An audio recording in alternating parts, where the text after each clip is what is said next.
Yeah, ladies and gentlemen, it's Friday night. You know what that means. We are doing that deep dive, driving that DeLorean straight down. I think we're still in 1985, if the ticker still reminds me. But we are here for episode 2 of Shot of Nostalgia right here at the Turnbuckle Tavern. I'm good old Mike Belcaster. Joining me as always, the host with the most, the man with the plan. Live from No South Studios at the Tavern, ACEFIELD Retro. And as you said before, we are in 1985, but I think the first time ever we're going to cross 1985 and get right to 1986 in episode. So this is a unique season. As we've discussed, the first episode was last week, and thank you guys so much for the support. Saturday night's main event covering all the episodes in the catalog of WWF, WWE eventually when they reignite the franchise in 2008. So I'm really excited to get through this. And last week there was a lot to be desired, and we heard Meltzer be very critical of Saturday night's main event. But I have to say, before we even get into everything here, these 2 episodes were kind of what I remembered from watching main event highlights when I was a kid, and also some of the undercard was much better. Yes, 100%. The production was also much better, but the match quality, short, sweet, but to the point. You got a whole grasp of what was the story being told on Saturday night's main event, and the goofy shit gets goofier and still more fun, and it's just a good ass time, man. The larger than life characters in the World Wrestling Federation continue to grow, and we watch these episodes really focus on Hulk Hogan and the growth of Hulkamania. And we have to realize, in relative to the timeline, how close we are to WrestleMania 1. And we discussed at length last week, Belcaster, just about really how, I wouldn't say uncertain the future of WWF was, but not as guaranteed as you'd imagine, with everything expects from WrestleMania 1 all the way until where they are now, that everything was just onward and upward. But there's a lot of unknown, and I think in the newsletter provides a lot of context in that. Everything we saw with Hulk Hogan and the popularity and the rise, everything was very much in limbo about, would this be successful? Would this transition into this larger than life, outside of the box type of wrestling? Will it succeed? And I think we're seeing kind of the answer to that nowadays. But here in 1985, nothing was guaranteed. Yeah, no, I mean, even not to jump forward or anything, but there was that interview segment. They're like, we got a music video we made, like including WrestleMania 1, like it was so fresh. So I think the level of uncertainty is so appealing for WWF, WWE, because it's never been that uncertain in our timeline. I mean, sure, you could say like right before the Attitude Era, things were going dim, but I don't think they were as at a rocky point as they are here.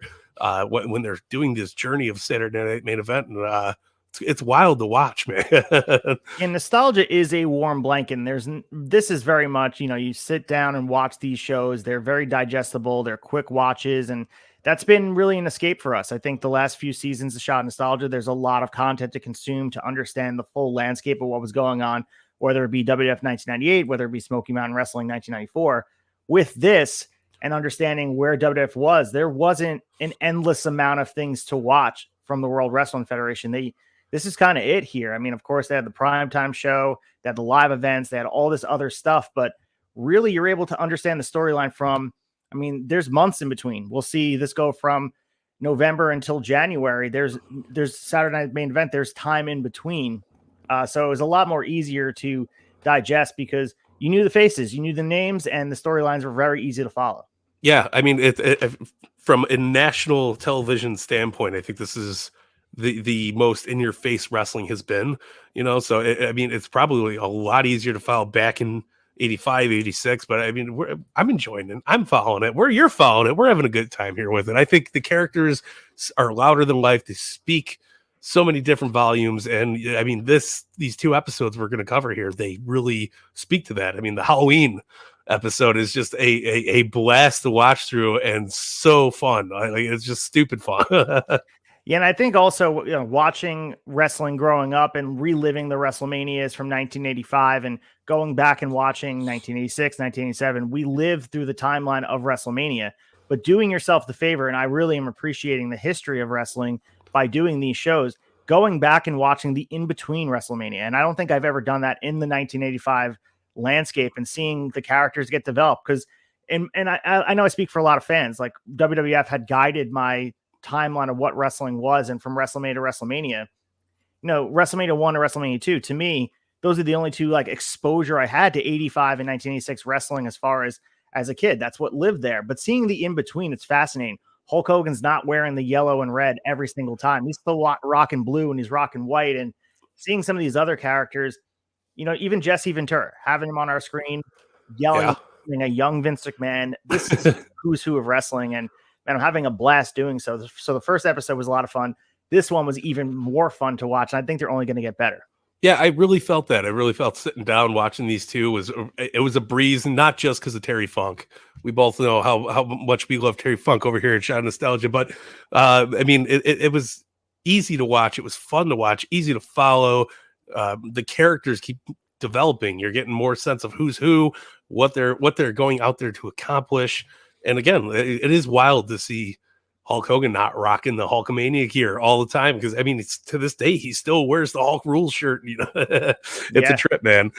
So today we're going to be reviewing two events. Saturday night's main event number 3 from November 2nd, 1985, headlined by Hulk Hogan and Andre the Giant, teaming up with Lou Albano in their corner, taking on Big John Studd and King Kong Bundy, but of course Bobby the Brain Heenan from Hershey, Pennsylvania. And then we're going to move on to Saturday night's main event 4 from January 4th, 1986, as we cross the line from year to year, headlined by Hulk Hogan with the Junkyard Dog versus Terry Funk with Jimmy Hart for the WWF Championship from Tampa, Florida.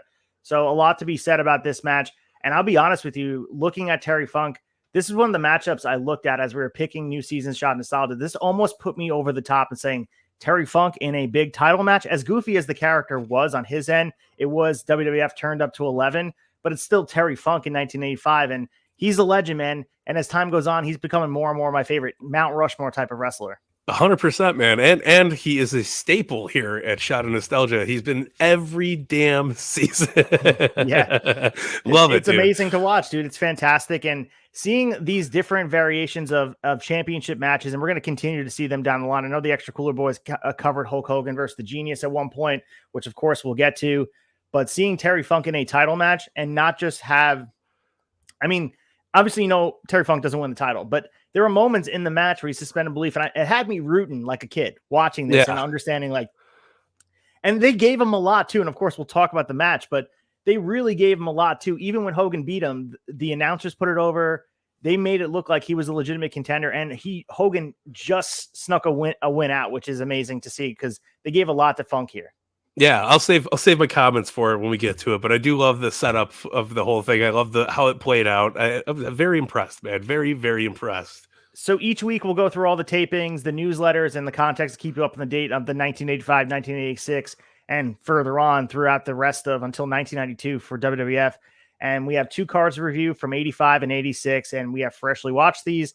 And as you know, they are truly a Shot Nostalgia. So we recommend you go maybe pop them on, watch them. This is one of the more easier seasons to digest. You don't have to watch every episode of Nitro, every Raw, every pay-per-view. You don't have to watch everything that Smoky Mountain Wrestling had to keep up. But if you're not watching, hopefully we do a good enough job to keep you guys invested to understand the guidelines and everything that's going on in this timeline, because it is fascinating to me. Yeah, no, I'm telling you, this basically it's a little bit after, obviously, the start of WWF, but this is Vince's WWF, and we're getting to watch it play out right in front of us. It's insane, man. And you can't not enjoy listening to a good Jesse the Body Ventura sitting there talking to young little Vince McMahon, brother. All right, well, that being so, let's get to the happy hour. Probably our shortest happy hour yet. So, down your drinks. Make sure you guys are getting your buzz filled before we get to getting your fix. But we have one newsletter to go through to make sure we kind of build the context from this hard copy newsletter from Dave Meltzer. Let's go to happy hour.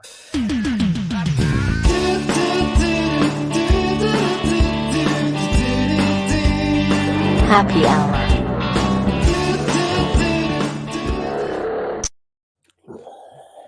All right, here we are, the November 18th, 1985 newsletter presented by Dave Meltzer in hard copy, fresh with the stamp on it and everything. And he's giving his review from the 11-2. And of course, we'll talk about the November 2nd Saturday night's main event and talking about the importance of WWF and NBC joining forces here. And Meltzer says this was the first non-travesty. And he said, I must say my reaction from readers' phone calls and letters differed greatly from my personal reaction. I liked the show a lot. I thought it was well-paced. Some of the comedy was actually funny, and the Halloween costume, it appeared, actually thought out. So he continues talking about the matches and everything going on. We talked about it, and if you listened to last week, we saw how critical he was. He was calling really Saturday Night Travesty. That's what he was calling the first 2 episodes. This is the first time he's been sort of complimentary to the World Wrestling Federation and the presentation of this over-the-top kind of catch-all presentation that they're trying to capture with this NBC audience. Because we've got to remember, they're trying to capture an audience that maybe aren't particularly wrestling fans. And I think that's what Meltzer's starting to see here. Yeah, it's cool. I think it's cool that they thought outside of the box, because like you think of wrestling shows, like we're watching Dynamite, we're watching, Collision every week. It's in your face, match after match after match. And there's something to be said about the kind of sitcom-y hokiness that's going on here at Saturday Night Main Event. I think it adds a little extra flavor to the entree, man. I think that Saturday Night Main Event is just as much of a variety show as Saturday Night Live is, but it's made with pro wrestling as opposed to comedy, and the comedy sprinkled in there, obviously, but you've got elements of both. It's a cool mashup of sports and Showtime. Like, it's awesome. Yeah, I agree. And he kind of continued about the review, saying the matches were all short. As the night got later, the bouts were shortened. And he said smart planning, since at the time of the show, the later the bouts, the easier to fall asleep during a long match. So you got to remember when this airs on TV, because this is airing in the time slot late at night in the East Coast, 11 p.m., which is when Saturday Night Live was airing as well. So they have to structure the show. And we were referencing it the first couple of shows. It takes a little bit of the adjustment to see the opening matches, more famously the Hogan Andre match that happens later down the line that we'll cover. They open the show with the biggest matches, and sometimes it's the second match. They're trying their best to capture the greatest audience with the biggest net. So that is, typically top to bottom, we think about the main event as the biggest match tonight. That wasn't always the case here for Saturday night's main event. And in a lot of ways, the biggest match either happened first or second. Yeah, it was complete opposite of what we're used to here, which is kind of refreshing. If Collision was an hour, that's how I would book the hour. You start off with your hot one and move along through it. But I think that there's a good formula here. I think, like I said, of the out of the box thinking of how to set up a wrestling show for primetime, it really works this way. It really works in the order it's built out, the pacing of the show, and the little skits in between. It all makes for a good recipe to success, man. So you referenced the skits in between, and he was talking about how everybody was critical about this Halloween party that you so beautifully mentioned before. He said, I wasn't as offended as everyone. And he also continues, they've already shown the heels and baby faces partying together twice, so showing it again is no big deal. He continues, actually, I was severely minded in the first place, although I realize there's a large segment of wrestling fans who really hate seeing it. It ruins the fantasy or mystique or whatever the business. I didn't care one way or other about the video, except Vince McMahon and Gene Okerlund are two of the most obnoxious creatures on God's green earth. So he rips on Hogan, Vince, Gene Okerlund throughout pretty much all of 1980 something. So he's not happy with them on our screen. They're on our screen a lot. So maybe putting yourself in his shoes, he's watching a lot of them, but staying on the target of kayfabe and keeping the mystique alive. What is your opinion on that? I mean, because that's one of the biggest things I think WWF did. They pulled the veil back of what wrestling was and turned it into sports entertainment. And a byproduct of that is kind of letting people in on the secret of this is a work. And I think that pissed off a lot of the traditional wrestling fans and people in the business. And this was something like this here. It was goofy, the Halloween party. But a piece you didn't think about is in this day, you didn't see baby faces and heels in the same room together. And this is sort of just shown on a national stage. Yeah, it's really hard to grasp like the seriousness of it. I understand his frustration and I get it and all that stuff. But like, we've seen Iron Sheik in a fucking Batman costume. I mean, what do you want out of this? But listen, I think, yeah, pulling the curtain back was it could have hindered the business, but I think the way Vince did it here, it was hokey enough to where it blurred that line of like, who gives a shit? You know what I mean? Like he made it work. Like Sheik being in a Batman. Come on, the fucking Batman, man. So awesome. But like it's things like that. I think when it's done so well, you gotta take the good with the bad. And well, yeah, sure, there's heels and faces hanging out with each other, but at the same time, this is good TV, man. And this is the same formula they use even to this day during holiday parties. We've seen Thanksgiving feasts, we've seen Halloween parties, we've seen Christmas parties, whatever that is. And a lot of the undercard baby faces, sometimes the top of the card. You know, I even go back to the Halloween episode where John Cena, that's where the rapping gimmick came from. But, Yeah. you know, that aside, I know that anecdote was it's a segue to a bigger conversation, probably somewhere down the line. But I think we take it, again, for granted what wrestling is now because it's so easy for us to watch, but understanding this is from the same era where Dusty Rhodes wore a cast around his house because he didn't want his family to know his leg wasn't actually broken by the Horseman. Like, so wrestling was in a different spot. And I think watching it through this lens, it has to feel like a bastardization of what the wrestling business was. And I can understand why people on the other end are looking at Vince like, you're taking our talent and you're trying to shift and let people in on the secret. He made a lot of enemies with this, but I think to catch a larger audience with NBC being in bed with them, I think it kind of created this landscape where wrestling took a boom. And I don't think I think it would still be regional if not for Vince. Obviously, I think that conversation is kind of said and done. Vince created the wrestling boom as we know it.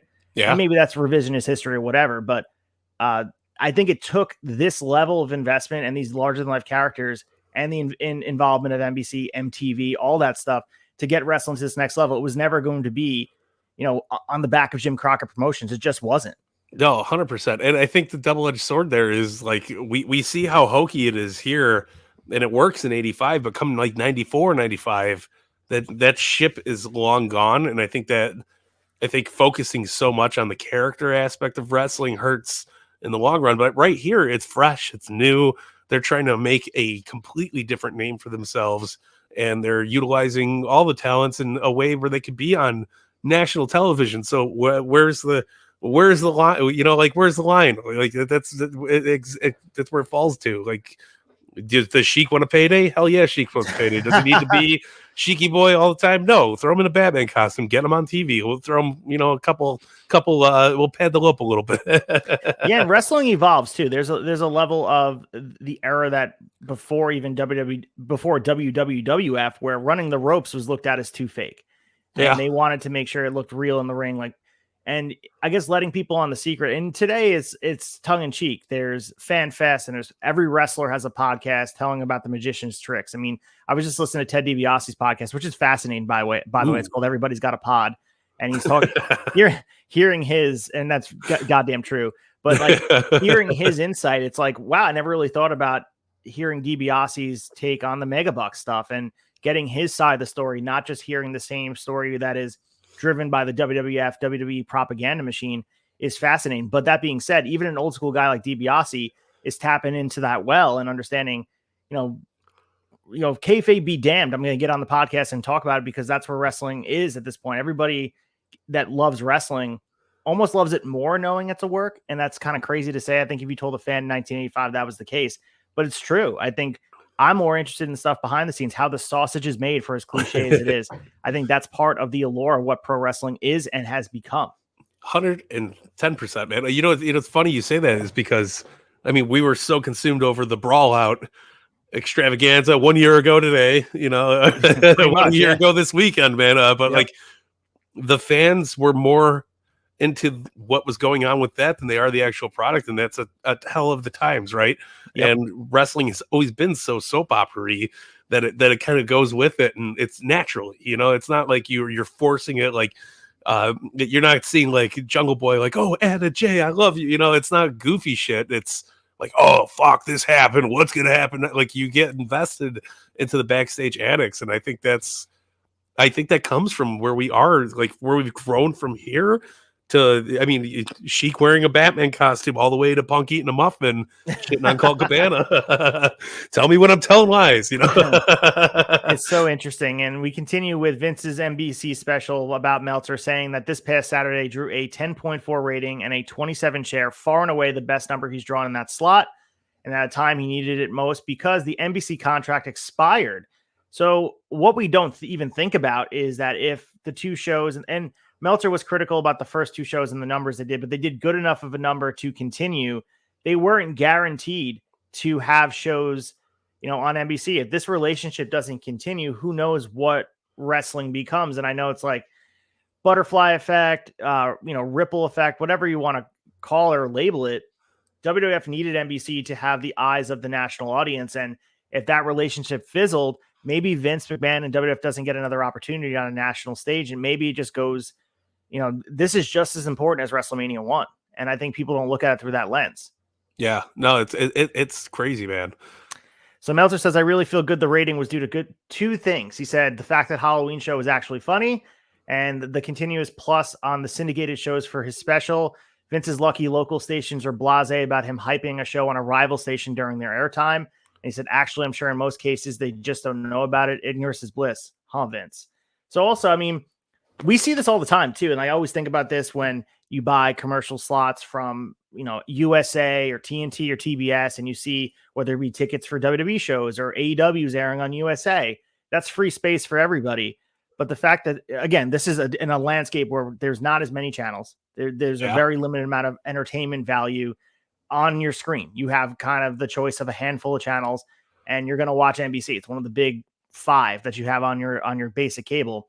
But if you advertise it too on, say, CBS or ABC, and NBC gets the benefit of that, where someone says, hey, I'll just tune in. Maybe I'm not a wrestling fan, but Cyndi Lauper's going to be there. Mr. T might be there. And all of a sudden you're drawn into the storylines by wrestling. That's how these peripheral fans get developed. And then that's kind of the fans that WWF built upon, where it became this popular thing. And it wasn't about the hardcore wrestling fans sitting there and living and dying with every armbar. It's about really the larger than life celebrities that are tied in. And then eventually the wrestlers became the celebrities themselves. Yeah, no, pageantry is key, man, when it comes to pro wrestling. And nobody does pageantry more or better than WWE, right? So, I mean, the two go hand in hand. So he continues to talk about all the numbers, and really the Nielsen numbers at this point weren't in, but he said traditionally the big markets like New York, Chicago, and Philly, generally the ratings of Saturday night's main event are 1 to 2 to 1.5 lower when the smaller cities and other towns are added in. And he also said the point is the renewal should be inevitable, but since the 4 shows after this are granted, business is more politically oriented than the wrestling biz, take nothing for granted. So we see this continue down the line. We get 36 episodes of Saturday night's main event in total, and I think 4 of them are the ones after the fact. Yeah. The big ones are the ones we're going to cover from 1985 to 1992, where it's the build to WrestleMania, those highlight packages you see where Hogan and Andre come to blows, the mega powers, like all that stuff happens on this stage, the Saturday night's main event stage. And that also leads into buy rates for WrestleMania. If you're watching on NBC, maybe that person that sees it on NBC by happenstance because they happen to be turning the channels because it's right in your face, they'll tune in. Maybe they show up to Jersey and Atlantic City for WrestleMania 5. Maybe they show up and want to watch, and then maybe they will continue to watch down the line. Yeah, no, listen, that's what grasps us, right? Like you see one Slim Jim commercial with the Macho Man, and he's all, "Ooh yeah, Macho Man, Randy Savage." You're like, this guy's a fucking wrestler. I need to watch it right away. So getting that airplay going around, it's ticket sales, it's introducing new fans, it's captivating new people. Brilliant shit. So next week we're going to get into more of the newsletters, because this one was the only one it had talking about the 3 and 4 episodes. And I think as we go on, we're probably going to have 1 or 2 newsletters to talk about, most of it being skewed around the ratings and NBC and personalities. And you have to remember, I mean, these newsletters are fascinating. I wish we can read the whole thing on here about All Japan and AWA and seeing Bruiser Brody's name pop up in here. And it's riveting stuff going down the line as a written history of what pro wrestling is. And it's just awesome to read. So if you ever get a chance, and hopefully these get put digitally on the platform so you guys can all check them out eventually down the line, but well worth the money that I spent for these, because it adds a very big context to what we're talking about here. And I don't think we would have the same conversation if we were just talking about what was in front of us on the screen. Yeah, no, 100%, man. It adds so much to like you can't watch these without this context behind it and be like, I got a lot out of this. Like I would throw on the first 2 episodes. I'm like, I'm not fucking doing this. So the fact that we got the newsletter, man, it makes it not only a more viable product, but it makes the history of it. And that's what we're all about here at Shot of Nostalgia, man. History. We love telling the history. Yeah, and the one thing I just want to say, and I know there's been always conversation, especially with Dave Meltzer and Brian Alvarez and Figure 4 Online and Wrestling Observer being in the eye of the hurricane with the CM Punk stuff. What people have to understand is that from a very long time ago, even before 1985, 1983, something around there, where Dave Meltzer started to cover pro wrestling, he was really the only one doing it. And the fact that he has this long amount of time covering, not saying he's always right, not saying his opinion is gospel, that his match star ratings are what people should abide by, just that he has longevity, and longevity says a lot in this business where there's a lot of stake in what he's saying. So it's not like he's just making things up out of midair. I just the people that don't read the Observer are usually the ones that are most critical. So just keep that in mind. Just like with anything in the world. But I think in our group chat, young Anthony put it the best way possible. You don't follow the match ratings, but if he says it's a 4.5 star to a 5 star match, whatever the case is, you go. It means go check the match out. It's a great fucking match, regardless of where your stake is and what company. If you're a fan of pro wrestling, you're really going to enjoy that. And I think that itself is a great justice by him. But I mean, this is fucking your final exam running through Shot of Nostalgia notes, and it's beautiful, man.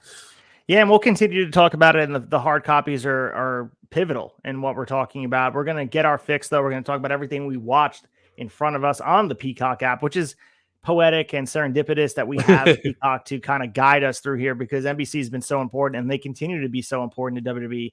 But let's get our fix.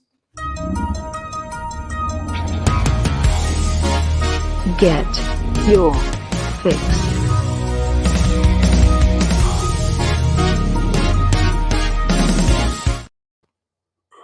All right.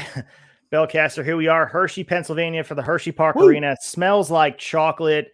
We're talking about Saturday night's main event number 3 from November 2nd, 1985, taped on Halloween, which is why we see all the beautiful Halloween decorations, the Halloween party, a Halloween themed show. So if you're looking to add into your rotation as we approach the autumnal season, and we just had, September 1st today. Now we're approaching the fall, apple cider, pumpkins, all that kind of good stuff. We watch the Halloween movies. You watch Halloween specials and TV shows. Throw this one on the rotation. There's a lot of Halloween goodness in this episode to enjoy.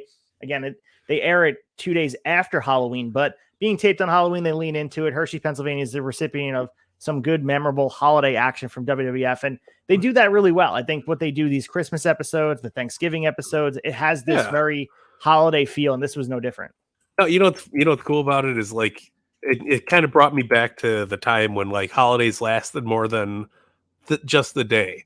Halloween would last until a little bit into November. You didn't rush right into Thanksgiving. It's not July and they got Christmas decorations out already. You know what I mean? Like, it was like, oh man, breathe it in a little bit. And I really felt that watching it. I thought it was really cool, and nothing beats Mean Gene, brother, rocking the pumpkin suit. It's so good. And our champs right now are as follows. The world champion, our WWF champion, is Hulk Hogan. He won it back on January 23rd, 1984. Our IC champion is Tito Santana. He won it back on July 5th, 1985. Our world tag team champions, Greg Valentine and Brutus Beefcake, are holding it down, 8/24/1985. And our women's champion is Wendy Richter. She won it back on March 31st, 1985. And as we mentioned, this is our Halloween special. You're going to see some of the wrestlers dressed up more than usual. Bobby Heenan is dressed up as Daniel Boone with a weasel cap on his head. And we got Piper dressed up as Super Rod. We'll see some other characters throughout this, and maybe you can catch some when you're watching. And, Liz Poffo and all the greatness that we see with them. Some good stuff. Wildin'. So we lead in with Vince McMahon and Jesse Ventura, and they're just as goofy as ever. You can't tell it's Halloween at all with Jesse Ventura. He's always wearing very eccentric jackets and all that. But man, they work so well together. Vince McMahon and Jesse Ventura feed off each other. And even though Vince didn't go from the classic school of broadcasting, I know he gets a lot of hate for his play-by-play. I think he adds so much to this broadcast, man. I think Vince McMahon, as far as a play-by-play guy, whatever, color commentator, whatever role he decides to play on whatever show, Vince McMahon's voice, maybe it's just because of nostalgia, maybe it's the rose-colored glasses, it's synonymous with this product, and I love it. No, it's simpler times, like if Vince wasn't the over-the-top, God damn, pal. Like it wasn't there yet. He was What very a maneuver! Yeah, it was very, very natural. Like, ladies and gentlemen, I'm Vince McMahon. Welcome to. I sound like Mean Gene there, but you know what I mean. It was very, very good, man. And I enjoy Vince and Jesse going back and forth together. It's so organic, so fun, and I love Jesse being the heel announcer, and Vince just kind of being like, "Well, that's wrestling, pal." Like it's good shit. So we move into our opening contest here. It's Terry Funk with Jimmy Hart in his corner taking on the Junkyard Dog. And this is a blow-off match. They show the highlight compilation after JYD was attacked and he was branded by Funk all the way back in the summer. So as we're sitting here in November, a lot of this has happened since our second episode of Saturday Night's Main Event. Really, the feuds, it just kind of shows how the feuds are handled differently. These feuds go a long time. Even an undercard feud like Terry Funk and Junkyard Dog, there's a lot of time in between that they kind of keep this simmering. And at this point, JYD is a big star. You can't deny what a reaction he gets. But they're kind of trying to heat up Terry Funk here as a heel. And Jimmy Hart with him, it's a weird mix, but it kind of works for me. It was weird seeing them together, but after a few minutes of watching it, it started flowing better. But the one thing that stood out so much from this match is that Terry Funk is just that damn good in the ring, man. Like this was such an entertaining match, so fun to watch. I was rooting for Junkyard Dog. I was rooting for Terry Funk. I had mixed emotions, and this is my first time seeing this. It was really, really awesome. Great shit by Funk, man. Cool. It's weird for me to see him outside of the ECW bubble, outside of the Terry Funk we know, and going back to the chaps and the branding iron and the cowboy hat, and he's cutting those mean promos about that Junkyard Dog. It's crazy, man. Yeah, this is the LJN version of the Funker that we get here, and there's some heat on this feud because Junkyard attacks him before the bell even sounds, and Funk goes right to the floor. And as you mentioned before, just the versatility of Terry Funk's style, it's even evident here where he's able to do the ground and pound, the brawler style with the Junkyard Dog and meet him at his level. And, and I also was watching him here and he had yet to do the moonsault. The fact that he taught himself the moonsault later on in his career, and I think we covered it in 95 when he first brought it out. Yeah. And he was a little heavier here too. I just couldn't imagine him ever hitting that moonsault. It would have blew people's minds in 1985 if he would have hit the moonsault. Our dog probably would have shut down the arena, but that's what I was thinking, because he was on the top rope at one point, with the superplex and trying to battle on the top. I was like, imagine he goes up there and hits the moonsault, and they're like, yeah, 5 years later he does, which is crazy. It's wild, man. But it's just to see Funk in this element, completely on a character base. Like we're used to straight shooting, wrestling Terry Funk. This was very well done, very enjoyable. I didn't hate it as much as I thought I was going into it, because I have high respect for the Funker, but this added to this only made his career even better. And what more can you take away from that? This felt like a blind spot for me. It almost was like unlocking a new level in a video game. Like I didn't even know this existed to enjoy this, and it's so fantastic. And there's a lot of shenanigans going on outside the ring, and of course Jimmy Hart getting involved, and that is inevitably JYD's demise, where he ducks a clothesline, he puts the sleeper on, Jimmy Hart gets on the apron, JYD of course goes after him, releases the hold, the ref doesn't see anything, and Funk grabs Jimmy's megaphone, nails him in the back of the head, goes for the pin. 5 minutes and 14 seconds, a quick match, quick opener. The fans are very much into this, booing the shit out of Terry Funk, and then Terry Funk grabs his branding iron, trying to brand him again. JYD blocks it. He hits Funk with the iron to clear him out of the ring. And Jimmy Hart is in the ring and he gets branded. He gets his pants taken off. The crowd is absolutely losing their mind. Really awesome. Kind of to build context after this, 5 days from this point, Junkyard would win the Wrestling Classic tournament by defeating Randy Savage by countout, which would really be his closest claim to fame here in the World Wrestling Federation before it sputters out. And what a huge star. I know that he just had his Dark Side of the Ring. We just watched that a couple weeks ago, but man, what a missed opportunity with JYD. What a big star he was. And you can go find some of his matches if you're not familiar with his work in Mid-South, but goddamn, seeing him here kind of makes me feel like it's a missed opportunity because he was so goddamn popular. No, absolutely. I mean, he is out of that Dusty Rhodes cement that they chiseled each other out of. I mean, this is he's a captivating dude, and that's what I mean. Like, I as much as I was rooting for Terry Funk in this match, I started rooting for Junkyard Dog 100 times more. And I think you really fall into that love for like this. This is what wrestling's all about. You got that character that you really are invested in, and like Junkyard Dog, can't say I've watched more than a couple handfuls of his matches, but this was this standout match, man. It was really fun. People forget like his impact on the New Orleans culture, and we still hear the chants today, and everyone thinks that the Saints or the Saint fans invented Who Dat. That comes from Who Dat go and beat that dog. That comes from wrestling. And that chant still continues today, where you still see merchandise and shirts, and hopefully the Ritter family sees somewhere down the line they get some residuals from the Who Dat chant, which I doubt they do because I don't think that was ever copyrighted. But it just shows the impact he had in the Mid-South area, where he had the ability to capture the imagination of a large audience. And you'd imagine the World Wrestling Federation, with the machine, the propaganda behind it, they could have made him into a bigger star. It just wasn't to be. I mean, you could say winning the Wrestling Classic tournament by beating Randy Savage, you know, it lives right now on WWE's Greatest Wrestling Stars of the 80s DVD. That's where I first saw it, but never was the champion. They never put the steam behind him, but you got to imagine they could have. And a lot of the damage done to like his reputation was self-imposed. And I mean, we watched Dark Side of the Ring, and maybe it just was time and place and they couldn't put the trust in him. But what could have been, because larger than life character that was Junkyard Dog. Yeah, it's a shame, man. Guy could have been capturing gold years and years and years ahead of his time. So we go back to the party where Sheik and Nikolai Volkov, they're dressed as Batman and Robin, as you referenced before. And then we got King Kong Bundy dressed as Abe Lincoln, Captain Lou Albano as Julius Caesar. There's a pie eating contest. Captain Lou gets the W there. Iron Sheik as Batman is absolutely epic. And Nikolai Volkov as Robin. These are two mighty big heels that are kind of made goofier. And I can kind of see, if you're watching wrestling through a lens of this is old school too, your biggest, baddest heels, and they're dressed up in these costumes. I understand why I made some people hot, but you know, it's like watching something and expecting something different. Like with WWF, you have to expect this is what you're going to get. And I think people have to recognize that it's not pro wrestling. There's a certain aspect of the lore that disappears when you go there.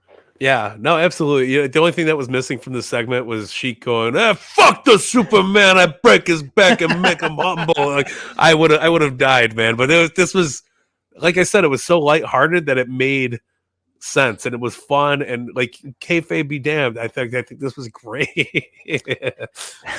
So we're gonna get more of that party soon, and we're gonna get a Piper's Pit with Hillbilly Jim, Uncle Elmer, and Cousin Junior.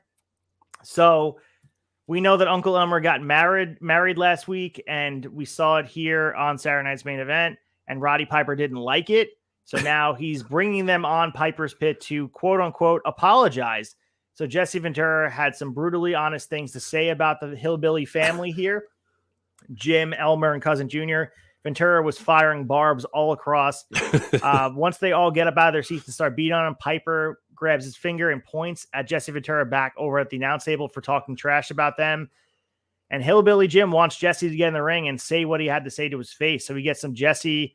He's not going to back down, dude. So we get Jesse Ventura getting in the ring, and he sticks to what he says. He isn't about to relent on what he's saying. And we get Piper's bodyguard that we know is Bob Orton at ringside for an old-fashioned schoolboy and Hillbilly Jim, and all the hillbillies get riled up and clear the ring of the heels. So not a lot of talking on this Piper's Pit, and Piper's Pit's one of the more memorable. Maybe it is the bar as far as talking segments on a wrestling landscape, whether it be the highlight reel or MVP's Lounge. The original was Piper's Pit to establish characters and get some feeling towards them.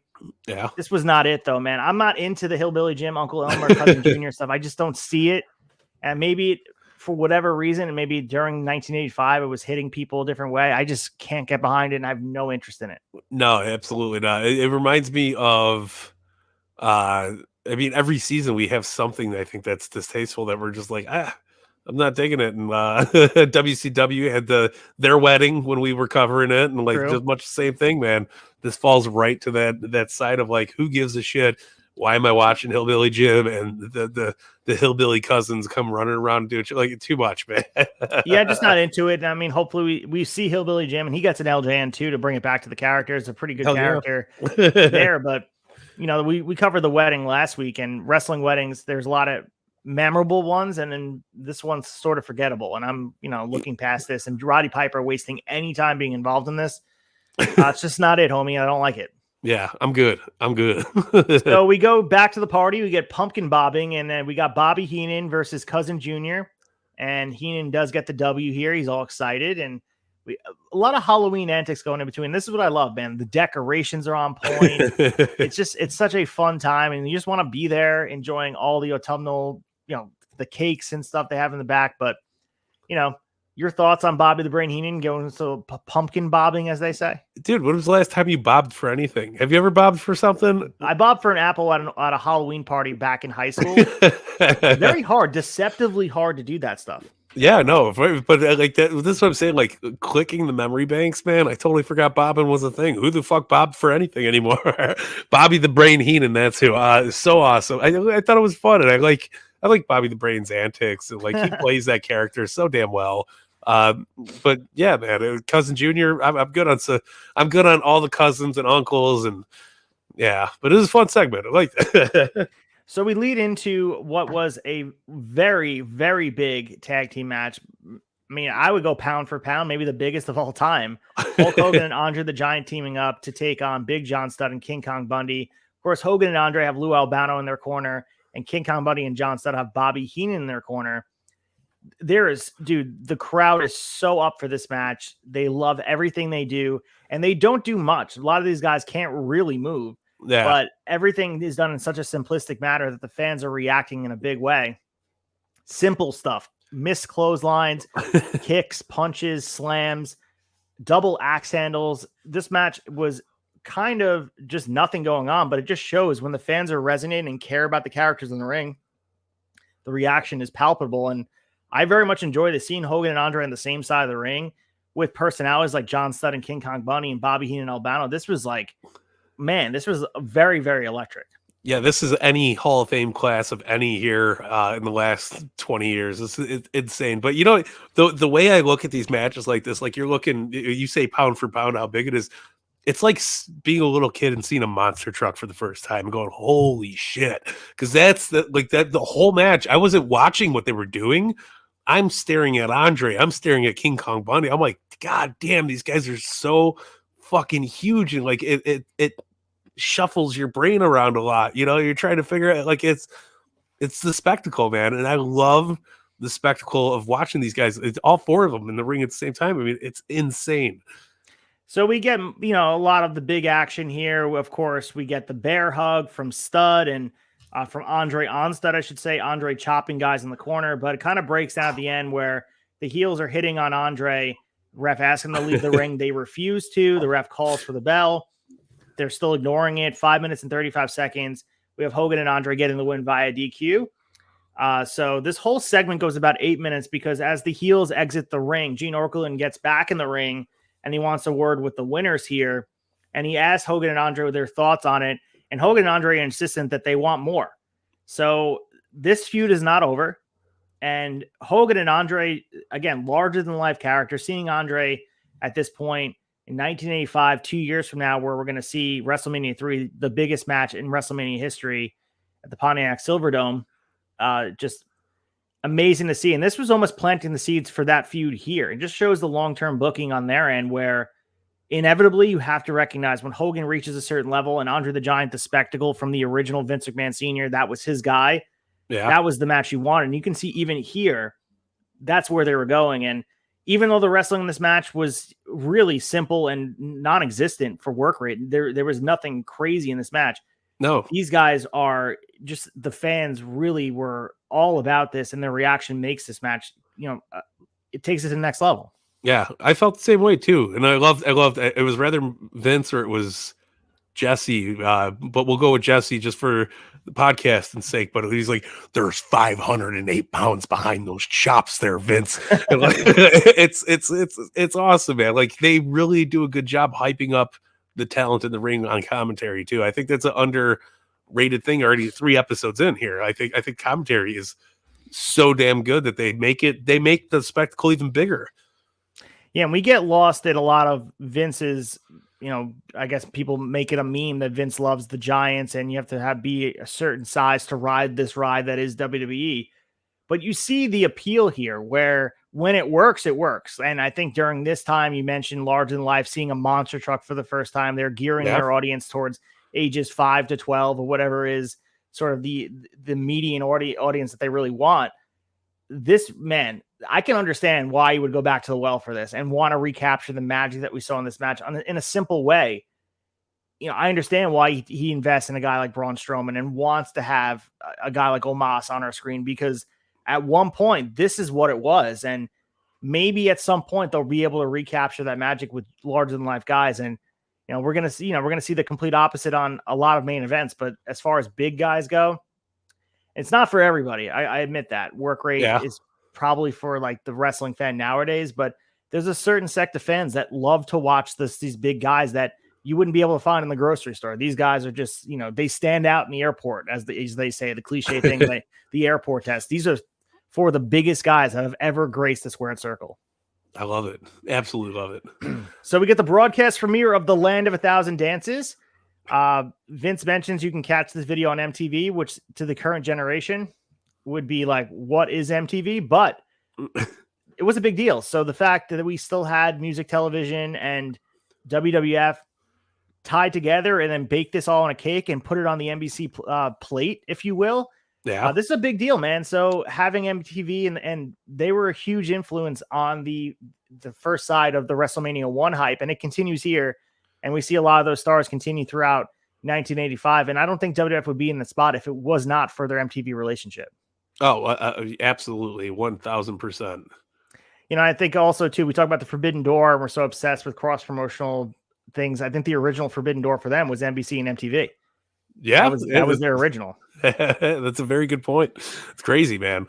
So we have an IC title match on the line here. Tito Santana defending his championship against Randy Savage with Miss Elizabeth in his corner. This is for the Intercontinental Championship, as I mentioned, and it is a quick match. You want more from him, but this is the work rate match on the card. Yeah. I'll let you take the lead here. Talk about what you thought about it. Tito Santana doesn't get the love he deserves. I don't think he ever will. Oh, you mean Chico? Chico doesn't get the love and deserve the praise that he deserves. This was fun, man.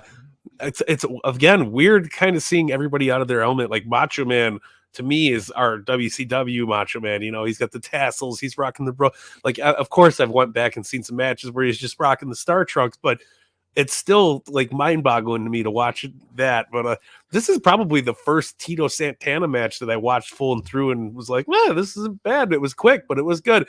A lot of good drama involved. I love how Miss Elizabeth is like the trophy piece for Mach over here. Like, and he's not even the Macho Man yet, but he's still the Macho Man. But I thought it was good, man. Very well done back and forth. Like you said, this was the work rate match of the evening. I enjoyed the shit out of it, man. Savage did the pile driver on the floor too. He tried to. I mean, you got to remember in '85 that resonates hardcore. It still resonates in '94. Pile drivers were like a no-no. So that's a death match move, right there.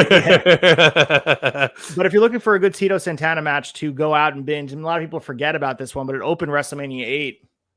A young Ryan Hockenberger in the building in Indiana. Tito Santana versus Shawn Michaels for the IC Championship. This match doesn't go long. We get a double count out.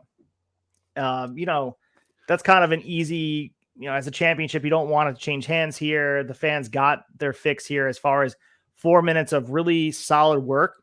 Yeah. But we get a double count out, and it had a little bit more weight on it than we kind of look at it now. Double count out is looked at as to me, punting. If we watch a double count out happen here, it sounds like a cowardly type of booking decision, but it was the right move here. You got a championship opportunity for Randy Savage, and they don't want to kind of but they don't want Tito Santana to have any less weight or momentum. So it is the right choice. We'll eventually get the rematch between the two of them, but I thought this match was good, and it stood out because of just the difference between the matches before this. You had two very fast-paced guys. After that other match, I thought it was a nice change of pace, like a change up after a fastball or vice versa. It was very, very good. No, and talk about placement on the card. That's how important it is. They had literal giants in the ring before this, working at a very slow rate to going to this very fast pace. It speaks a lot to how Vince was gauging the audience, I think. And you got the big stars in the big match, but I mean, here you go. Stay tuned for this. And this is Meltzer was saying, the matches picked up. They were shorter as the night went on, but they were better too. So I feel like this is a good, like, oh, I might be dozing off a little bit during Andre. Oh shit, here we go. We got Macho Man and Tito, and they're rocking it out, man. Yeah, and I think it was part of fitting enough on this card and staggering with the variety show type of segments as we're going to continue here. And short matches are kind of what Saturday Night's Main Event needed to have. You can't have a 60-minute Iron Man match. You can't have that FTR versus the Bullet Club Gold match on here just because it's just not the time and place for it. And I think it would, fans that were watching, it's just not the audience you're trying to cater to, and that's okay. You know, it's part of what they're trying to do with the NBC audience, that maybe you're trying to capture an attention span that's just not there yet, and you're trying to give them a taste of the icing of the cupcake, and then maybe eventually they'll purchase the whole pack of them. But we have Roddy Piper celebrating Halloween from home, and oddly enough, Vince McMahon has a camera with him. So this is before obviously cell phones, so he had to show up with a full film crew with microphone. And Roddy Piper wraps up some bricks and calls them chocolate bars, and puts some sticks in bowling balls and calls them candy apples. So Roddy Piper is out of his mind here. And when the kids come to the door, he is just as out of his mind. And can you imagine, in one way, you knock on your neighbor's door and there's Roddy Piper with some candy, dude. Like, can you imagine it's Roddy Piper with some candy? We got some kids at the door. This is a nice Halloween segment. It would be wild, dude, man. I loved this. I really did. But I could just imagine being like 6 years old, ringing the doorbell. Oh, hey, Bubba, I got some tricks and treats for you. You would go fucking absolutely bonkers, but like in full gimmick too. He's shoving candy up the skirt, like he's going all over the place. He's having a good time. It was a fucking great segment.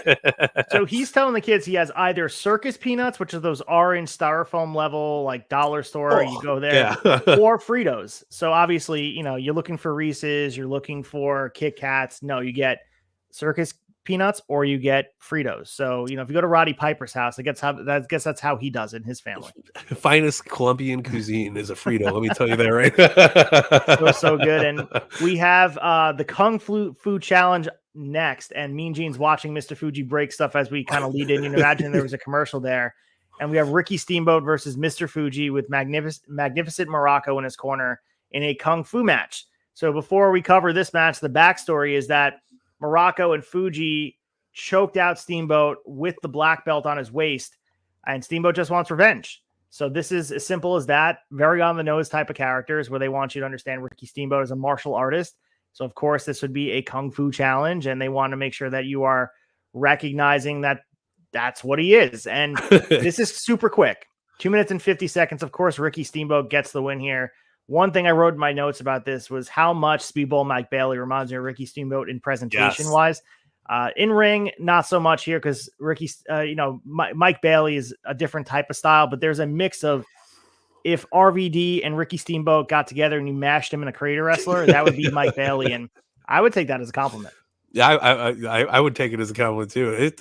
I thought this was good. It was fun. Nobody could have made this work with Mr. Fuji other than Steamboat, though. Like the Fuji is getting a little past his prime here. It does not look as good as you would think a pro wrestler, but I thought Steamboat did a good job with it. And like you said, short but sweet, but fun as well. It wasn't stupid to a point where I was like turning the TV off. I was enjoying it still. Yeah, it was goofy, cartoony, and of course, Mr. Fuji's only offense comes in when he low blows Steamboat. So they're like, the Ricky Steamboat is kind of a top guy here. You want to make sure you're keeping his credibility up. And Mr. Fuji at this point is well past his career. He's kind of in the corner of wrestlers, and he's still able to be active. He's able to bump around, but he's not from his prime. And he was come a generation before this. But, this is kind of the story after, is Morocco getting in the ring and he sprays mist in Steamboat's face, and Fuji and Morocco attack him. So this feud is not over. More storyline progression for our next Saturday Night's Main Event and the Wrestling Classic and all the way down the line. So keeping all the undercard busy here. And that's the other thing I pulled away. There's not a lot of championship matches strewn across this card, but a lot of the undercard has some meaningful story. As silly as it might be, everyone has kind of a purpose for being in these matches where the backstories and all that other stuff, even if it's like kind of simple, it at least gives a little meaning to why they're having the match. Yeah, you love to see it. You love to see them on TV for a reason, not just being there, dressing up as Batman for no reason. It was good. So we go to the party to kind of end our show, and we return for the pumpkin pass contest, and we get, of course, faces versus heels. So the kayfabe enthusiasts will keep a mind on that, and the faces win 5-4 after Miss Elizabeth drops the pumpkin. Macho's very pissed off, and he's yelling at Elizabeth for losing it for the heel team. Before we go to credits, Jesse Ventura makes the challenge for next Saturday night's main event, along with Piper, to take on the team of the Hillbillies. So Uncle Elmer and Hillbilly Jim will take on Piper and Jesse Ventura, or at least they challenge him here, and add Orton to the mix, and you've got yourself a matchup. So I got to say, man, this was a fun show. No matter, take this in context and time capsule level stuff. You watch this. If you want to show anyone, maybe kids, wrestling and try to introduce them at a family-friendly like level, I thought this was fun. I mean, you take the hottest feuds, you kind of sprinkle them in the show, and you give the fan base a dose of a little bit. I guess you can get them to pay for a pay-per-view down the line. And yeah, I think seeing Piper in some segments and some of the main characters here, this ages really well, like a whiskey barrel that is just ready for pouring. I thought this was great. I thought this was a two thumbs very much up in the air. I enjoyed the ride. It was quick. Everything about it was very digestible. Saturday night's main event. Boom. I enjoyed the shit out of it. The only thing I would suggest is skip the pumpkin pass, because there were some questionable angles on the camera. Looked like wrestlers were kind of making out with each other and shit like that. But so it was a little weird, but nothing got me more ready to roll than seeing Macho Man dressed as Tarzan. You know what I mean? It was good. I really enjoyed the shit out of it. I thought this was a fun watch. And I get what Vince was going for, and I kind of feel bad for giving him so much shit about the goofy stuff that he does do, because it's embedded here. This is where Dean Ambrose is wearing the fucking gas mask. I hate this stuff. This is where it comes from, but you get it here more than anything because he was trying to shoot for that audience. It doesn't always work, and a lot harder to do nowadays than it was back in the 80s, 90s, but by God, man, Vince was really onto something here. Yeah, I mean, that's what the roots of the trees were planted from. You got to remember that this is the origin of the WWF WWE story, where a lot of their main popularity was based on these types of larger-than-life characters. And as wrestling fans, and that's why I think AEW as a secondary alternative for us wrestling fans was so good to come along, because we were trying to get WWE to be something they weren't. And there were segments of time where they would feed into it and they would give into the independent wrestler that is popular, like the Bryan Danielson. Yeah. Have him main event WrestleMania. There's short periods of time where Eddie Guerrero is the top guy. But innately, what they want to do is they want to have the Dave Batistas, the John Cenas, the big characters that are just muscle bound. And that's what we see here. These characters that can resonate. You put them on a lunchbox and they can sell, and you're not going to find someone that looks like Dave Bautista in your local supermarket working there. It was a guy who was a superhero. Yeah. And that's what this whole show was. It's filled with guys that were just absolutely out of the ordinary, larger than life, taking one piece of their character and turning it up to 25. And that match with Andre and Hogan teaming up against John Studd and King Kong Bundy spoke volumes to me about what WWF was and what they're built on. It's characters that are just, as you mentioned before, I think seeing it and hearing it, the first time you see a monster truck, and that's as a kid, your eyes are just wide, you're not going to blink. And that's what this was. And that's how you're capturing the imagination of someone tuning in 1985 for the first time. That's why people, like Tom, that look back at this era of wrestling as just the best thing ever. Nothing will top it. And you can kind of see, if you watch through that lens, you understand why. Yeah, no, exactly. Listen, if I was 5 years old and I seen a monster truck in person, I would be I probably wouldn't even be doing this podcast, be talking about fucking big lifts and big tires. But that's the thing. But it's Tom was, I seen Mr. T jump the railing with my daddy. He fell in love with it. He got the spectacle part of it, which is I think that's a lost art of pro wrestling. You don't have those kind of moments where you're like, whoa, what the fuck is going on? It's insane, man. So let's move into Saturday night's main event from Tampa, Florida, the Sun Dome, January 4th, 1986. So this was taped on December 19th, 85. So a few weeks have passed, but we enter into 1986 for the first time here. 86 is a great year to cover. I would love to cover WCW 1986 somewhere down the line. Ooh. But here we are, 1986, Saturday night's main event. The water's fine. Jump on in. Our current champs are all the same here. Aside from the Fabulous Moolah won the women's championship back on November 25th, 1985. Fabulous Moolah's story is very fascinating. We talked about it last week, and she's kind of being wiped out of wrestling history because of the allegations against her, as her using her power to do whatever. You do your own research on it, but Moolah here, you can't deny that she is a women's champion. That is at some point she was the staple of the division, and the fact that she got it off of Wendy Richter it doesn't show they're putting emphasis on women's wrestling, because it's definitely not litter on these shows. This is like, you don't even see it aside from that first episode with Wendy Richter and Cyndi Lauper. But there was a title change. There was one. It's there. There's proof. So we lead in with Vince McMahon and Jesse Ventura, of course, and we kind of open with that match that got set in the last segment here, and we got to wait a month and 2 months from that point, and we get Roddy Piper, Bob Orton, and Jesse Ventura taking on Hillbilly Jim, Uncle Elmer, and Cousin Luke. So we have, obviously, Ventura is supposed to be on commentary, but he picks his replacement. And that was kind of cool that Bobby the Brain Heenan said this on commentary, that Jesse Ventura handpicked him to do commentary. And this is all based off of the wedding. Ventura's comments on Uncle Elmer's wedding that we talked about before, and they're paying it off here. They're not going to let it die. They want to make sure that Piper and Ventura are going out of their way to make it clear that they don't agree with the wedding, and the whole thing was a travesty. Your thoughts on this opening match? They gave it a decent amount of time.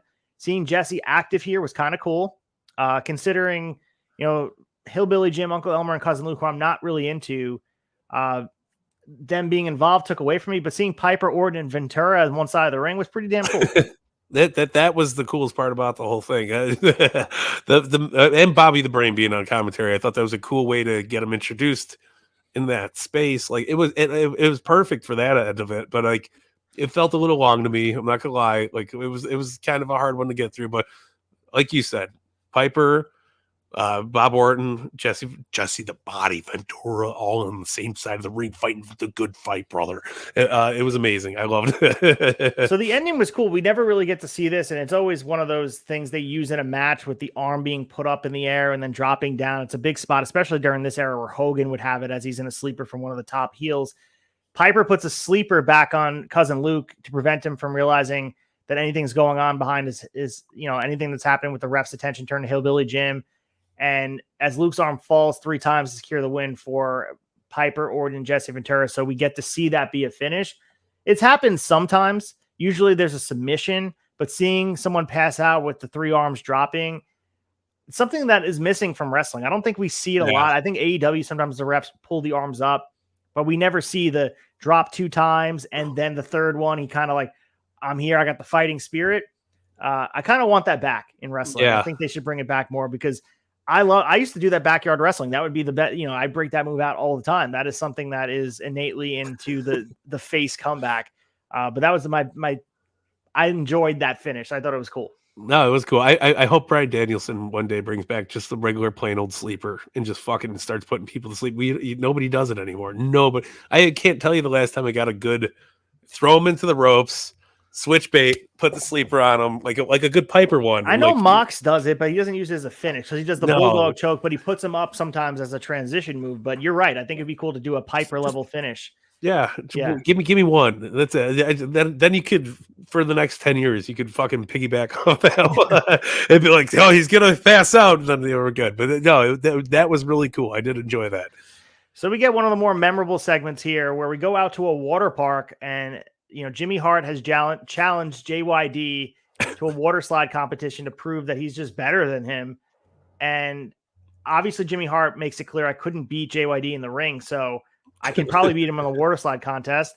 After everything that goes on, JYD gets the W here, and Ventura is upset about all this, and he gets back, they go back to the arena, and he's standing with Terry Funk, kind of miffed about the finish between Jimmy Hart and JYD.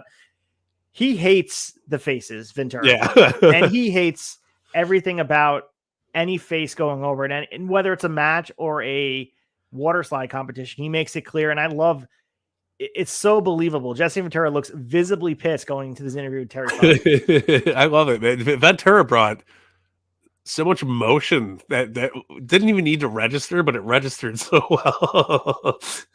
So we get him standing by with Terry Funk, and Terry Funk is talking about that Sports Illustrated magazine. That is kind of the topic of conversation. We talked about the newsletter last week, how big a deal. There is a chalk line jacket with that Sports Illustrated face on it with the headband.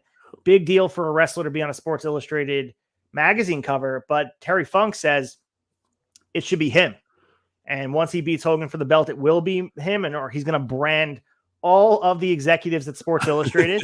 He's going to take that brand and iron to whatever executive brass and go office to office. At least I'd imagine so. Yeah. Branding their asses, asking them to pull down their pants and right on their ass cheek, putting a Terry Funk branding iron right on it. In an alternate universe too, I would like to see Terry Funk on that cover. I know some AI can probably create that, but Terry Funk on that cover would be fucking fantastic. I'm not opposed to going into the AI world and making that happen. That's pretty cool. I think I might do it. There's a website like crayon.com or something that can create AI images. I think we're going to explore that. But now I just want to see Terry Funk branding executives though, left and right. Like the Attitude Era commercial though, like going room to room, cubicle to cubicle with their typewriters, whoever at their desk, their word processors. Like, oh, hello, Mr. Funk. It's like, not so fast. I love it. Absolutely love it. And just the tie on with the vest too. He's still wearing the chaps and the tights. Still got the chap. So we have a clip of Hogan facing Funk. Funk is obviously looking for revenge. And Hogan's looking for revenge because he was branded, and they do a good job too. They put, I guess, red paint on the branding iron, and they show him get branded on his chest. Of course, it's gone by the time they show it here. But like, I guess fans in attendance were completely scared for Hogan's life that he got branded, and they zoom in on it. It kind of looks legit. I understand it's grainy footage. It's not like HD quality, but seeing Hogan get branded, like usually they tease that type of stuff. But the fact they went through with it, the fans in attendance were very upset. That's how you put respect on a guy named Terry Funk's name. And honestly, they do put a lot of respect on Hogan and Terry Funk as a formidable opponent for Hogan for this WWF Championship. And Hogan comes out with the Junkyard Dog. Terry Funk comes out with Jimmy Hart, and we have a championship match. And Vince is like on commentary talking about how this is the biggest match for Hogan since WrestleMania. It's one of the most challenging opponents he has to face. And commentary, as you mentioned before, is so important. They do such a good job of making Terry Funk feel like a big deal. And watching this match, obviously, you know, Terry Funk never held the WWF Championship, but as I'm watching this, I'm like, there are moments here where you believe, you suspend yourself and kind of dive into the match and take away all the outside things. There's moments in this match where Funk looks like he's about to go over. Yeah, no, and that's the cool thing. Like, that's where the whole thing popped into my head is like, man, Vince and Ventura are doing such a goddamn good job on commentary that like I went into this thinking Fed Brain, oh man, they're gonna bury Funk. Like it was, but they gave Funk this. I think they lost this going into the future. They don't build up the opponents like this that much to where you're like, I think Cody Rhodes would be the exception, right? Cody was the one that you thought was going to be the world champion. He was going to beat Roman Reigns, and you went into it like, damn, like that's like, I think every match needs that kind of hype build up to it. They delivered it here so well. I thought Funk was going over for sure. I loved the shit out of it, and what a good, probably one of the best Hulk Hogan matches I think I've seen in my lifetime. Yeah, it was so good. I mean, and Funk playing the heel with Jimmy Hart, who's doing the same at ringside, and Funk hits the pile driver. Fans, and you hear an audible gasp. He covers Hulk Hogan, gets a 2 count, 2 3/4. Ventura is going nuts on commentary, calling the ref corrupt and saying it's a slow count. And then Funk is pissed off. He's kicking Hogan while he's down, and Hogan starts hulking up around the ring. But then we get kind of another false finish here where Hogan tries to suplex Funk. Jimmy nails Hulk in the rib with the iron on the way down, and Funk falls on top of him from the suplex. And you think it's going to be over. He's down at the visible pin, and Hogan's leg just happens to be landed on top rope, on the bottom rope, I should say. And man, like fans thought Funk was walking away with the championship, and that was as close as a near fall as you get here. And then we get kind of chaos to end the match. Junkyard Dog comes over, headbutts Jimmy Hart.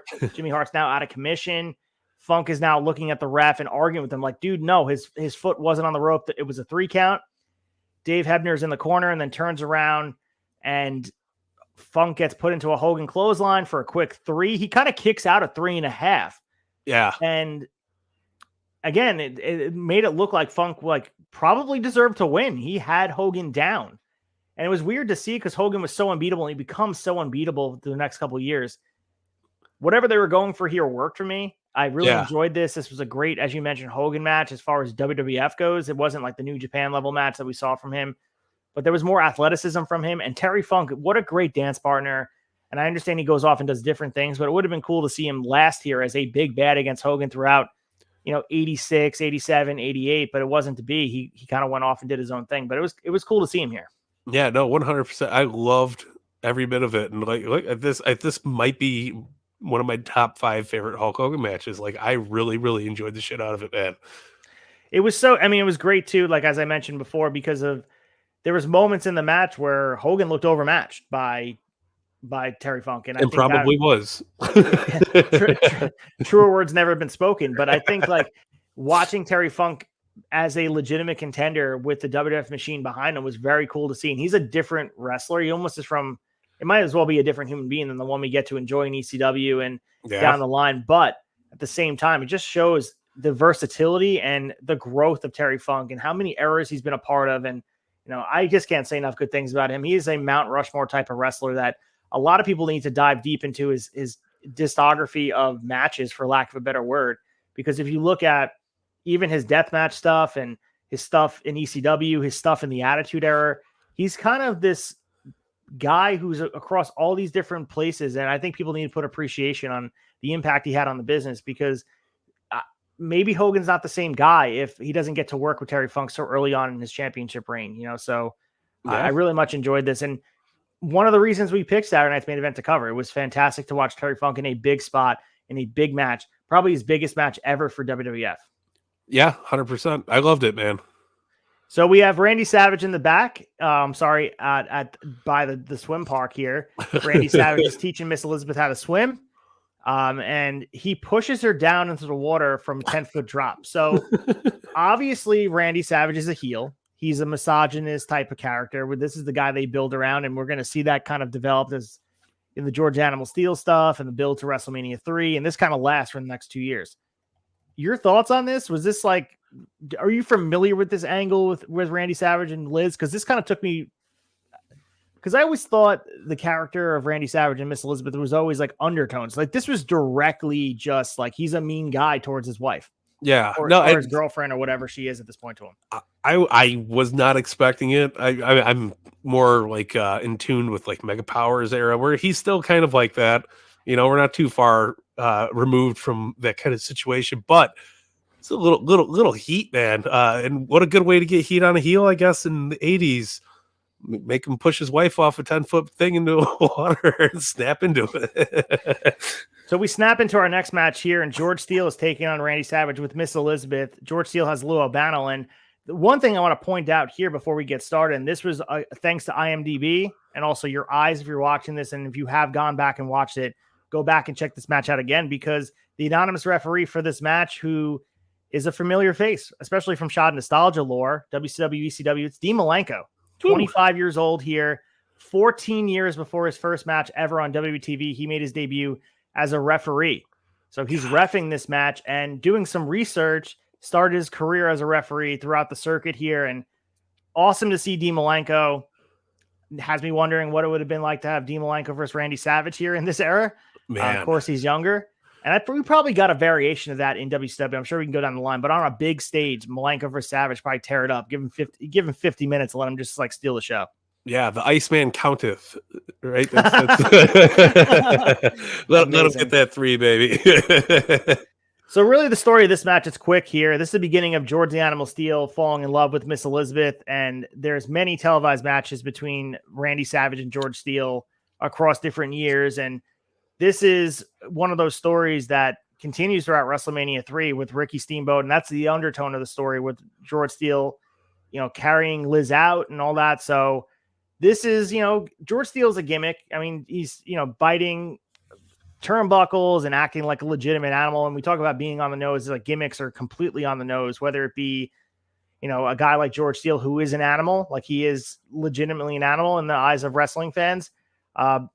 These guys have good chemistry. Obviously, there's a lot of limitations for George Steele. As you're watching this match, you can realize that. And even Randy Savage in his prime really couldn't pull out a good match. And it's not about work, right? I understand that. By watching what Randy Savage was able to do the week before, or the show before, I should say, against Tito Santana, it's a different thing here. And fans don't really care, but George Steele really couldn't move around, never really had the appeal as far as keeping people invested in the work rate. He's more a character on side of the screen. No, 100%. But I do love the conception of this King Kong type character with Elizabeth, where he's like, my precious little baby, like he's it works. And that's the thing. Like, Vince must have been like, oh, you're George the Animal Steele, right? You're going to be King Kong, goddammit. You're going to get out there. You're going to steal that girl. That's going to be... And it worked really well. I thought this was fun. It wasn't like so over the top where I couldn't enjoy it. Even ripping open the turnbuckle, getting his George the Animal Steele shit. It works so well. Yeah, I understand what you're saying. And again, very on the nose too. There's no thinking about like, oh, they're trying to make it like he's animal. Like, no, they're legitimately acting like he's a real animal. And like Terry Funk is legitimately a cowboy who brands people. And, like they don't want there to be any sort of room for interpretation. Ricky Steamboat is a martial artist. Like he's going to wear the jacket and the black belt. Like they wanted to make it feel like it's a very well-defined character. And I get it. It's larger than life. The best cartoon characters are well-defined. You know what their intentions are, you know what they are. And that's what makes them really resonate with a younger audience. And I think that's what they're going for with George Steele. And I think it did work. Clearly it worked because he's memorable in a lot of the fans' eyes. We lead into our next match here. Nikolai Volkov with Iron Sheik and Freddie Blassie in his corner, taking on Corporal Kirshner in a peace match. So allegedly, rules of this match, and I've never heard of a peace match, and I think this is probably the only one they've ever had in WWF history, is you can't punch, kick, or do any illegal moves such as choking. And we get Dean Malenko reffing this match as well. We know Corporal Kirshner. He goes on to do things in Japan. He competes in FMW in the hardcore environment as Super Leather, which is as ironic as it is, coming off the Texas Chainsaw Massacre and the Dynamite catastrophe, or as Meltzer would say, travesty of the death match between Jeff Jarrett and Jeff Hardy. Match was, just okay. Like, I don't know. I didn't walk away saying this was embarrassingly bad. Only thing I pulled away was Nikolai Volkov as, a younger type of guy who's able to move around a little bit better than he was. And we get him getting the win here after a hot shot and a knee drop, and Volkov gets the 3 count. So not too much to talk about, except, some of the characters at ringside, Fred Blassie there and Iron Sheik, clearly. No, but it was all right. It was nothing fancy. But, 4 minutes and 23 seconds, and we kind of move on to our next match here, which is technically our main event on paper. Even though our main event was Funk and Hogan, as we talked about, the structure of the card looks different.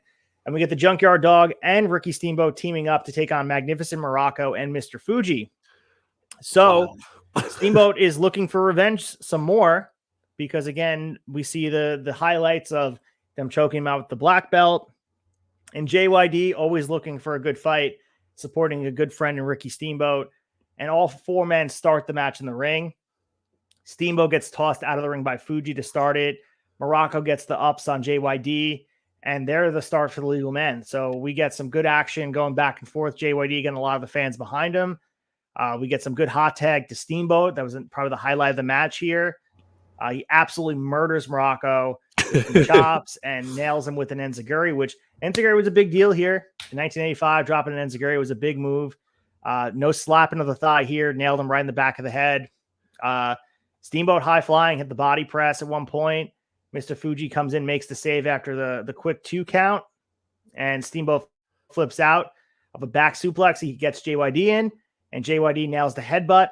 3 count. It's over.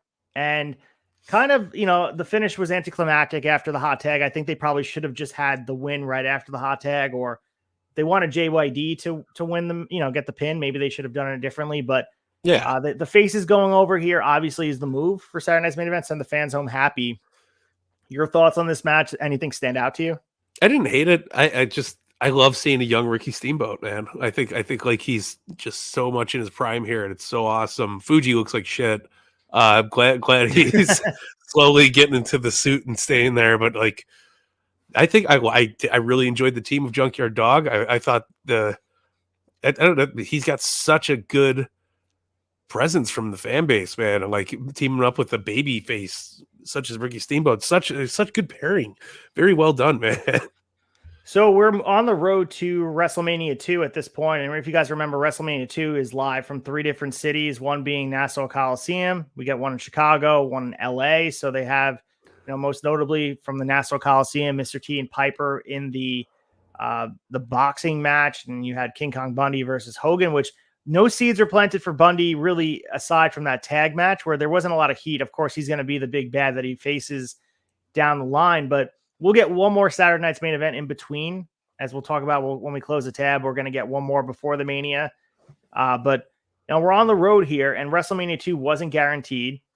WrestleMania 1 was more about the spectacle and the celebrity. I think now they're trying to build matches around big feuds, and you're seeing, again, some seeds planted for programs that are going to continue throughout WrestleMania. Yeah. And even though Hogan is on the road here defending his championship belt, he's eventually going to have to face somebody that gives him more of a challenge. And I think King Kong Bundy is the right choice. But looking at this roster, you wonder what it could have been like if Piper got a one-on-one match at like a WrestleMania 2 instead of wrestling T in the boxing match. Feels like kind of a waste of Piper. Yeah, 100%. I mean, progress is progress. We've seen how it plays out. Yeah, I mean, I'm excited for the next Saturday night's main event. I'm excited for the future here. I'm even going to probably watch WrestleMania 2 right after we watch the next run here. So I'm looking forward to it, man. So let's get to the chaser. We're going to pick our favorite part of the 2 episodes of Saturday night's main event and what stood out the most to us. Let's get to the chaser. The chaser.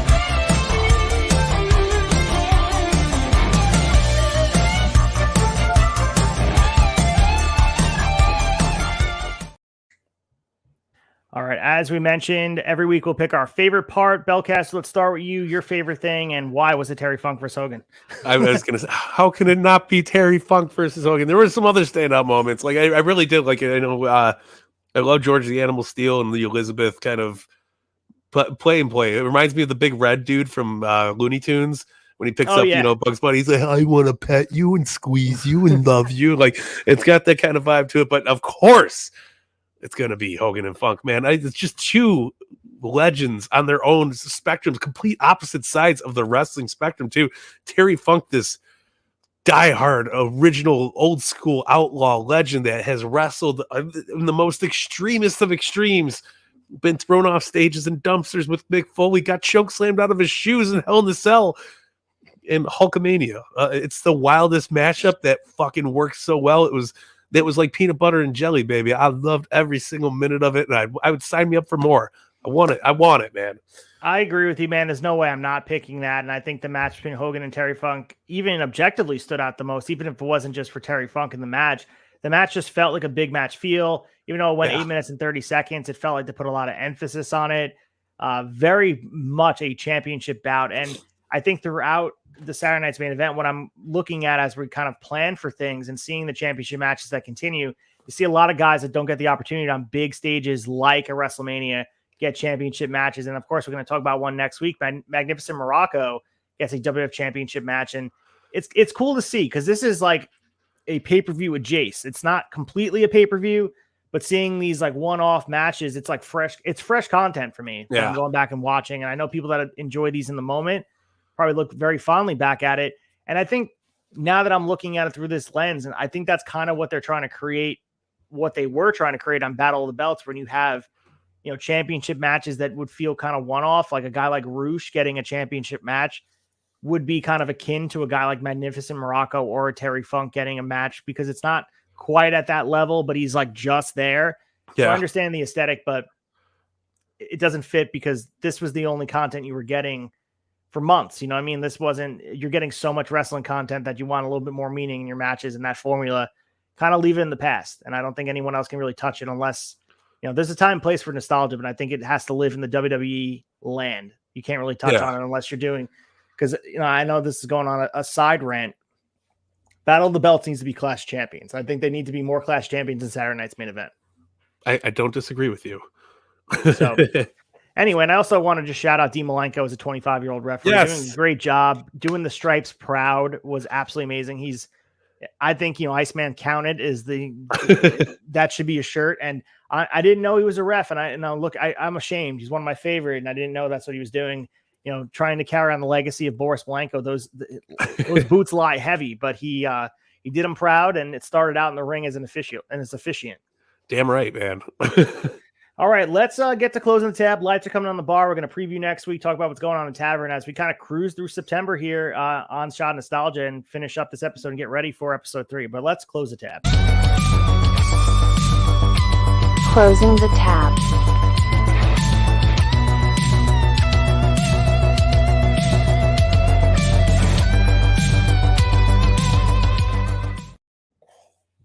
All right, as the lights are coming on the bar, we're ready to close the tab. We make sure we tip our bartenders handsomely. Belcaster, let's give a little preview on your end, and then we'll preview what's coming up next on Shot Nostalgia. Belcaster Mania is running wild. We just got through one of the biggest pro wrestling shows of all time, all in Wembley Stadium, London. AEW, rocking and rolling, crushing records. Do we have a new world champ? Buy the pay-per-view, figure it out. I'm not your latchkey. But also, we're literally stepping right into the biggest AEW pay-per-view of all year. I mean, every year. It's all out, baby. Right here in Chicago, Illinois. Stay tuned to my social. Stay tuned to the Tavern social. Stay tuned everywhere. Fig Night, everything you see me on, even Shot of Nostalgia. I might kidnap Dean Malenko and bring him on the next episode. You never know. They got StarCast going on, right? So, but yeah, guys, I'm everywhere right now, and as you should be. Follow the Tavern, follow Mike Belcaster, anywhere you get your Mike Belcasters. You can just holler. If you see me at the events, yo, bro, what's up? I got stickers, I got hugs, I got handshakes. I might even buy you a hot dog. That's how good of a promoter I am. So good. And as we said, next week's show will be episode 3 of season 5, airing September 8th, 2023. Saturday night's main event 5 from March 1st, 1986, from Phoenix, Arizona, headlined by Hulk Hogan, the defending champion, versus the Magnificent Morocco, with Bobby Heenan in his corner for the World Wrestling Federation Championship. And of course, one episode of Saturday night's main event is not good enough. We have a second one on deck for you. The 6th edition of it from May 3rd, 1986. The fallout of WrestleMania 2 from Providence, Rhode Island, headlined by the British Bulldogs, Davey Boy Smith and the Dynamite Kid, versus Nikolai Volkov and the Iron Sheik in a 2 out of 3 falls for the WWF Tag Team Championship. Can't wait to get into that. Davey Boy Smith and Dynamite Kid, awesome stuff. And from a time that was destitute of work rate, Davey Boy and Dynamite Kid brought the noise. You couldn't stop those dudes from bringing a match. And 2 out of 3 falls, again, sign me up. It's going to be a great time. In the wake of WrestleMania 2, it's going to be fun to watch. I love it. Absolutely love it. Can't wait. So lead us out, do a little Jesse Ventura. We appreciate you guys watching. Make sure you guys stay tuned to all the socials for Belcaster, as you don't know where you're going to find him. He's going to make sure he's going to be hyping up all the stuff going on in the AW landscape. Make sure you guys check out the flagship, all the fallout as we approach the beautiful event that is All Out. It's become probably the biggest event. I mean, All In is the biggest event, but All Out is in my opinion, the biggest weekend of the year. Hopefully it goes a little bit more swimmingly than the last one as far as optics, and maybe there isn't a press conference that is left with rapture that we're still trying to pick the pieces up from. But looking forward to just a great night of wrestling, and we also have Payback this weekend too. Yeah, from the WWE side of things, and who knows what's going on that end. Shinsuke Nakamura versus Seth Rollins, going to be a good time. And, stay tuned to the Raw Down, check out all their stuff. And they're going to keep you guys abreast of every single thing that's going on in the WWE landscape and keep you very much aware. So that's all we got for you. Make sure you lead us out with Jesse Ventura, because we got my goodness, Bajas or whatever. With 4 or 5 locos in my system, I'm powering 19 Teslas outside my ranch down here at the Bajas. We're in Shot of Nostalgia. It's Saturday night's main event. Where's Vince McMahon? And I owe that motherfucker a payday. Let's do it.